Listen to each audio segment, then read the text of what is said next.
지난 토요일부터 43시간 동안 지속되었던 남북의 마라톤 협상 드디어 오늘 새벽 마무리됐습니다. 이번 합의의 평가와 앞으로의 남북관계 전망까지 짚어봅니다.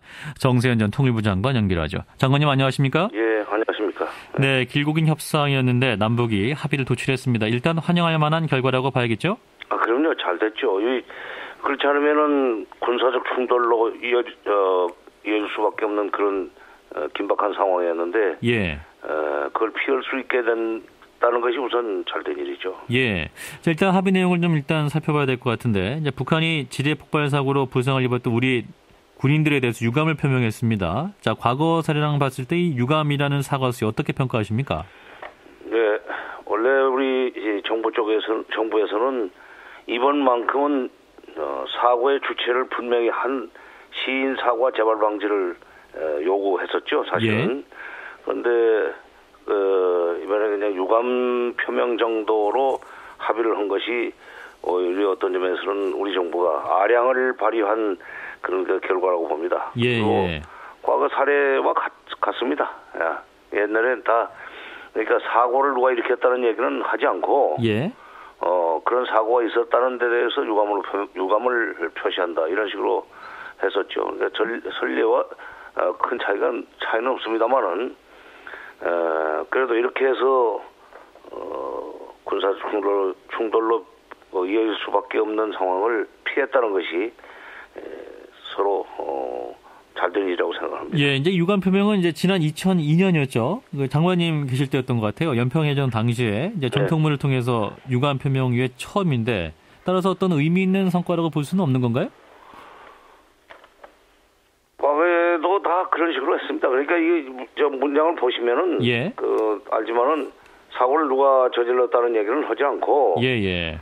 그런 사고가 있어서 사람들이 부상을 당했다는 것에 대해서 유감을 표명하지 않았어요. 예. 그러니까 문병 셈입니다. 문병. 자기가 다치게 했다는 얘기를 하지 않고 야, 이 다쳤구나. 야, 안 됐다. 그거 참 유감이다. 이런 식의 그 선에서 이런 정도 선에서 그친 거지만 예. 그래도 그렇게 해서 앞으로의 남북 관계를 풀어나갈 수 있는 어떤 계기를 만들었다는 점에서 잘된 겁니다. 그러니까 이것은 우리 정부가 한 발짝 물러나가지고 이렇게 해결된 겁니다. 예. 그래서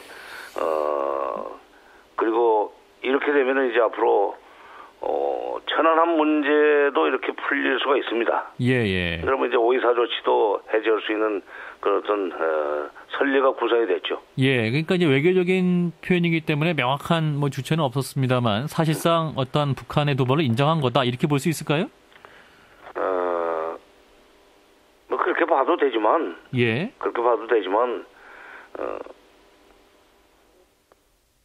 나중에 딴소리를 할 수 있는 여지는 없잖아 있습니다. 그러나 그거 지나간 일을 가지고 다시 또 누가 일을 저질렀느냐 하는 것을 따진 일은 없기 때문에 그걸로서 충분하다고 저는 생각합니다. 예. 자, 그리고 이제 우리 측은 이제 비정상적인 사태가 발생하지 않는 한 군사 분계선 일대에서 모든 대북 확성기 방송을 오늘 낮부터 중단하기로 합의를 했는데요. 자, 우리 정부의 결단도 적절했다 이렇게 판단하십니까? 그렇죠. 이것도 잘 된 겁니다. 사실상 북한이 우리가 다시는 이런 짓을 저지르지 않겠다는 식으로 표현을 하지를 않고 비정상적인 사태가 발생하지 않는 한 확성기 방송은 중단한다. 그 말을 뒤집으면 앞으로 또 이런 사고를 일으키면 확성기 방송은 또 할 수 있다는 그런 의미가 담겨 있지 않습니까? 예. 그런 점에서 이걸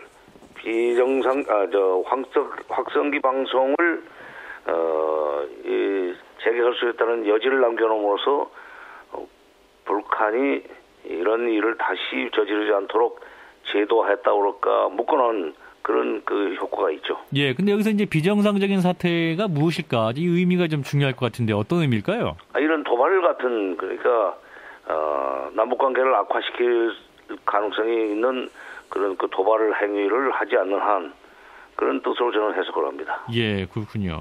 자, 그렇다면 이러한 지뢰 도발 사건 관련해 유감 표명, 사실은 이제 자신들과 무관하다 이런 입장이 어제까지 입장이었는데 이렇게 이제 유감 표명을 했고 또 재발 방지 약속까지 받아낸 것은 결국 김정은 위원장의 결단이다 이렇게 보면 될까요? 김정은 지휘위원장의 결단이라보다는 우리 대통령의 결단의 결과라고 저는 해석을 하고 싶습니다. 예. 북한으로서는 지금 확성기 방송 중단이라고는 결과를 도출하기 위해서 여러 가지 이 협상을 했는데 예. 결국 확성기 방송은 보장받지 않았습니까? 네. 근데 확성기 방송을 보장받아낸 것이 아니라 확성기 방송 중단을 보장해준 우리 측의 소위 아량 있는 태도를 우리 국민들이 높이 평가를 하고 국제사회에서도 그 점을 중시할 필요가 있다고 생각합니다. 예. 왜냐하면 한반도 상황을 안정적으로 관리해야 될 능력이나 책임은 북한한테 없습니다. 예. 우리가 한반도 상황을 안정적으로 관리하는 그 책임과 의무가 있죠. 예. 그것은 우리가 이번에 잘한 겁니다. 예. 우리가 이 아량을 보여서 이 문제를 풀 수 있도록 했다는 점을 국민들도 이해를 하고 국제사회에서도 그걸 평가해줘야지. 김정은이 굴복을 했다느니, 김정은이 아량을 발휘했다느니 이런 식으로 보는 것은 적절치 않죠. 예, 우리 정부 역할이 컸다는 말씀이신 것 같은데. 자, 이번에 이제 가장 북한을 협상장으로 몰고 온 것이 이제 대북 확성기 방송이었죠. 네. 당시 이제 확성기 방송 중단된 것이 이제 장관님의 통일부 장관 재직 당시에 이루어졌던 일인데, 자, 북한이 이렇게 대북 방송에 민감한 이유는 뭔가요? 내용 때문이죠. 예. 확성기 방송 그 자체는 때로는 일기예보를 더 정확하게 해주기 때문에 도움이 되기도 한데. 아하, 예. 최근에 새로 재개하면서는 아마 김정은 체제에 직격탄을 날리는 그런 내용들이 좀 많이 들어갔던 것 같아요. 예. 그것이 아팠던 거죠. 아하. 그러니까 김정은 제1위원장 자신이 직접 글을 들을 리가 있겠습니까만은. 네. 그런 것을 방치하는 경우에 군 쪽의 책임자가 최전방이니까 군 쪽의 책임자들이 문책당할 수 있다는 것 때문에 그들이 굉장히 조바심을 내면서 이 문제를 끝장을 내려고 했던 거라고 저는 봅니다. 네, 어쨌든 내용이 북쪽의 김정은 체제를 흔들 수 있다고 봐서 모든 것을 거기다 걸었던 것 같습니다, 북한이. 예, 그렇군요. 내용에 따라서는 경제 제재보다도 오히려 북한 체제에 치명적인 영향을 끼칠 수도 있다, 이렇게 볼 수 있겠네요. 그렇죠. 예. 예. 자, 그리고 이제 또 하나, 이제 남북이 올해 추석을 계기로 이산가족 상봉을 진행하기로 했고 앞으로 계속 합의하기로 했는데요. 자, 이번 남북 고위급 회담의 주요 성과 중 하나로 볼 수 있을까요? 어떻게 보십니까? 큰 성과죠. 예. 근데 이산가족 상봉 사업을 이번에 추석을 계기로서 하고 또 이어서 계속하기로 하지 않았습니까? 예. 그리고 또 그것과 관련해서 9월 초에 적십자 실무 접촉을 하기로 했는데. 예. 제가 하나 말씀드리고 싶은 것은 이산가족 상봉이 단발성 사건으로 행사로 끝나지 않고 계속 이어지도록 하려면은 이게 쌀과 비료 지원 같은 인도적 차원의 대북 지원이 계속되는 조건에서만 가능합니다. 예. 그러니까 어떤 이산가족 상봉을 정례화하려면 어떤 대북 경제 지원이 더 강화될 필요도 있다는 말씀이군요. 그렇죠. 적어도 인도적 차원의 대북 지원이 좀 활성화되는 상황에서만 이것이 이산가족 상봉 사업이 계속될 수 있다. 그냥 속된 말로 맨입에는 잘 안 된다. 예. 그거 우리 국민들이 기억을 해두시고 또 이해를 해주셔야만 되지. 그 인도주의 사업인데 왜 이걸 북한이 한두 번 하고 끝내느냐 하는 식으로 하면은 그런 남북관계 현실을 너무나 모르는 그런 일입니다. 예, 그런 이산가족 상봉이라든지 교류가 지속되려면 이제 5.24 대북제재 그 해제도 좀 논의해야 되고 그런 가능성이 좀 높아지고 있다, 이렇게 봐야 될까요? 어떻게 보십니까? 이랑이 이제 남북 당국간 회담을 곧 열기로 하지 않았습니까? 예. 거기서 자연히 논의가 될 겁니다. 네네. 5.24 조치 문제. 근데 이번에 그 지뢰 도발 사건에 대해서 북한이 했다는 것을 명시하지 않고도 유감 표명하는 선에서 이게 그냥 넘어가지 않았어요? 예.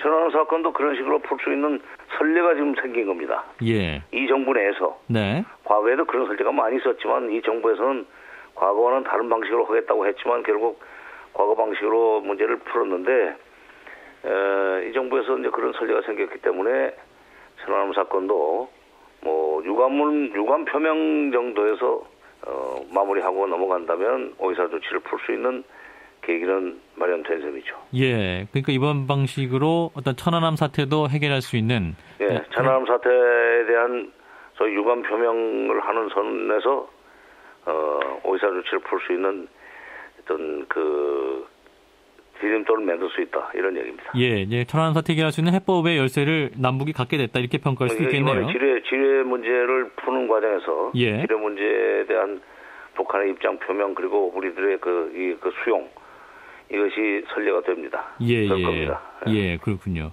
자, 이제 앞으로가 중요하게 될 것 같습니다. 이제 장관님도 국방부보다는 통일부가 더 바빠져야 된다 이런 말씀하셨습니다. 그렇죠. 예. 네. 자, 아니, 국방부가 바쁘면 국민이 불안하고 예. 통일부가 바쁘면 국민이 그 불안하지 않고 박근혜 대통령에 의한 국민 행복 시대가 올 수 있죠. 예, 예. 자, 앞으로 이제 빠른 시일 내에 평양이나 서울에서 남북 당국자 회담을 개최하겠다 이런 내용 나오고 있는데, 자, 앞으로 협상 대상에 어떤 게 좀 논의돼야 될까요? 여러 가지 뭐 이산가족 상봉 문제는 당장 그 명시가 됐으니까 논의가 될 거고. 예. 그다음에 맨 마지막에 그 여러 분야에서의 교류 협력을 교류와 왕래를 활성화하기로 하지 않았습니까? 예. 그렇게 되면은 자연히 대북 인도적 지원이라든지 경제 그 협력 활성화 이런 문제가 논의가 될 텐데. 예. 현실적으로 북한이 여러 가지 요구하는 것이 많이 있겠지만 저는 이 남북 관계를 좀 더 심화 발전시켜 가지고 이걸 북핵 문제 해결의 동력으로 활용할 수 있는 그런 틀을 짜는 것이 중요하다고 생각합니다. 그러니까 분야별로 여러 가지 회담을 많이 열긴 열되 예. 그것이 그러니까 교류 협력이 완전히 그 제도화 된다든지 이렇게 되면은 남북 간에 서로가 서로를 필요로 하는 상황이 되지 않겠어요? 예. 그것을 북핵 문제 해결의 동력으로 활용해야 된다 그런 얘기입니다. 아, 예, 예. 무슨 얘기하면 북핵 문제 해결을 위해서 북한이 뭐 핵실험을 하지 않도록 설득한다든지, 네. 또는 미사일 장거리 미사일 발사하지 않도록 북한을 설득해가지고 한반도 상황을 좀 더 안정적으로 관리해 나갈 수 있는 그런 틀을 짜야 되는데, 그러려면 이제 최소한도 당국간 회담은 장관급 회담 정도로 제도화돼야 된다고 생각을 해요. 예. 그렇군요. 장관급 이하 이렇게 되면은 그런 문제를 논의할 수가 없습니다. 예, 북핵 문제까지 건드리려면 장관급 회담 이상의 뭐랄까요? 정상회담 가능성까지 필요하지 않을까 싶은데 어떻게 보십니까?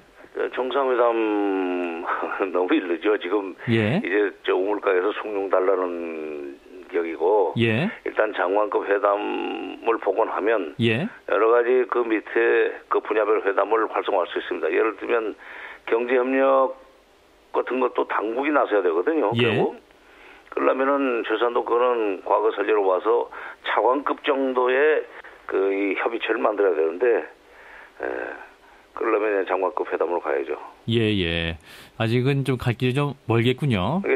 그 전에 노무현 정부 말년에 14 정상선언을 한 뒤에 갑자기 총리급 회담을 열었었는데, 예. 그건 적절치 않습니다. 총리가 바쁜데 어떻게 남북 회담에 댕깁니까? 알겠습니다. 예. 좀 새롭게 열린 기회 남북이 잘 활용하면 좋겠군요. 고맙습니다. 예. 정세현 전 통일부 장관이었습니다.